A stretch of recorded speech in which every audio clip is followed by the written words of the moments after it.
Most people think you need to be rich to build a serious property portfolio and create wealth, but that's only because they've never seen it done differently. My name's Eddie Dilleen, and I started with absolutely nothing. And by the age of 30, I built a portfolio of over 80 plus investment properties. And today, I want to walk you through one of the most important strategies I use to do it. So in this video, I'll be showing you how you can actually build a 10 plus property portfolio without being born rich, and how you can move quickly and smartly. But first, if you want to see exactly how all this works in detail, I put together a free ebook where I break down the full $100 million property investment formula, and you can download it right now in the link below, absolutely free, no strings attached. Point one, split your starting capital. What do I mean by that? Let's say you've got 100K to work with to get started. What most people get wrong, they use the full 100K just on one property deal, leaving themselves stuck with nothing left for the next one. Here's an example. I split 100K into two lots of 50K and bought two properties right away. That was the move that kicked everything off. With the 10% deposit plus stamp duty and cost and legals, 50K is enough to get into a $300,000 property, especially if you're buying below bank valuation. So basically, buy two properties instead of one. Make sure they're under bank valuation before you buy them, with a good rental yield and in a metro area like Melbourne or Sydney. Point two, don't wait years to refinance and then use the equity to buy another one. Do it right away. What most people get wrong is they assume you have to wait 3 to 5 years for the property to grow before you can access the equity to buy another one. Here's an example. We've had clients refinance and pull back out their entire deposit within as little as 2 months. And I've done it myself dozens of times as well. If you buy a property at hypothetically 300,000 and it's worth 360, you can refinance at up to a 90% loan to value ratio, which gives you a 324K new loan. If your original loan was only 270K, you can pull out that deposit difference of $54,000. Check your valuations every few months after settlement to be able to get your equity out. And if the property is worth more than what you paid, you can refinance and reuse the equity within the property to buy another one. Point three, go use that money to buy another property right away. And what most people get wrong is they assume that this trick only works once or twice, or they get lazy and stop buying properties altogether. Here's an example. At month 8, I used the recycled funds from the first 2 properties to buy 2 more. That's 4 properties in under a year, starting with the same capital. Don't change the formula just because you've had early success. So stick with the same strict formula, buying rules, and reinvest your equity quickly. Point 4, once you've actually scaled your portfolio to a large amount, that could be 10 properties or it could be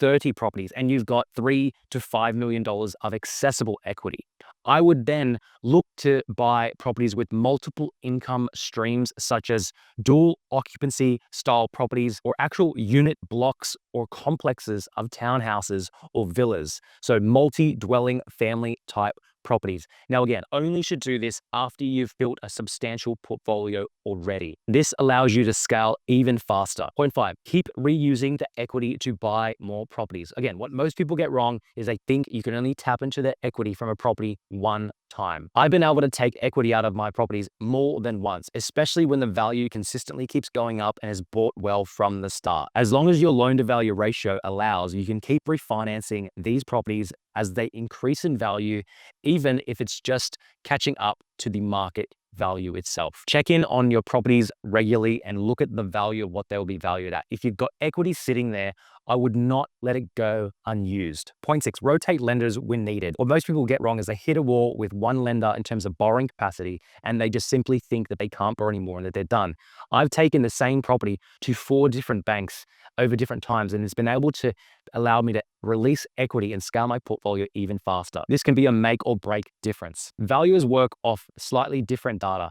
Some are more conservative than others. And your job as an investor is to find the best one that's going to give you the best result.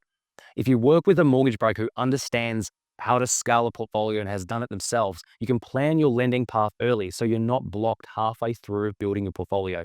Point 7, do not stop saving. What most people get wrong is they stop saving genuine deposits after they buy a few properties. Even while I was doing all this, I kept working multiple jobs and I lived frugally, and I saved genuine deposits as well on the side for more properties. And that's how I built over 40 properties in the early stages. So if you save, as an example, $500 a week, that's over $25,000 a year. And in 3 years, that ends up being about $75K, which is more than enough for another deposit. Don't just rely on the strategy. Stack your savings alongside it at the same time to buy more. You'll have more flexibility, more of a buffer, and less stress as well. So do not get complacent on the savings. Point 8, shop around for the best valuation. What most people get wrong is they accept the first bank valuation and miss the chance to unlock even more equity. Here's an example. I've taken the same property to 4 different banks. One valued it at $320,000 and the other valued it at $360,000. So that $40K difference I was able to take out just because I got another valuation. Some valuers come in low, others come in banging on the mark, and some come in even over. If you're not shopping around, then you're losing ground, you're losing opportunity on equity you could use to buy more property. Get your mortgage broker to run multiple valuations on the properties that you have with different banks and see what comes in the highest. And refinance with the one that will give you the best result, and that could mean the difference between buying now or having to wait another 3 to 4 years to buy another property. Now, if you're ready to stop the guessing game and actually grow your portfolio fast, I'd love to help you. You can book a one-on-one call with my professional property investment team by using the link below. We'll look at exactly where you're at right now, what's holding you back from building a portfolio, and map out an exact plan on how and why you should take the next steps moving forward. So now you know how I used one deposit to build a portfolio of over 10 properties in under 3 years when I first started out. But even the best strategy won't work if you're not buying in the right place at the right time. And this is why in the next video, I break down the best 5 cities to buy in 2025 and 2026 based on growth trends and what I truly believe is going to happen.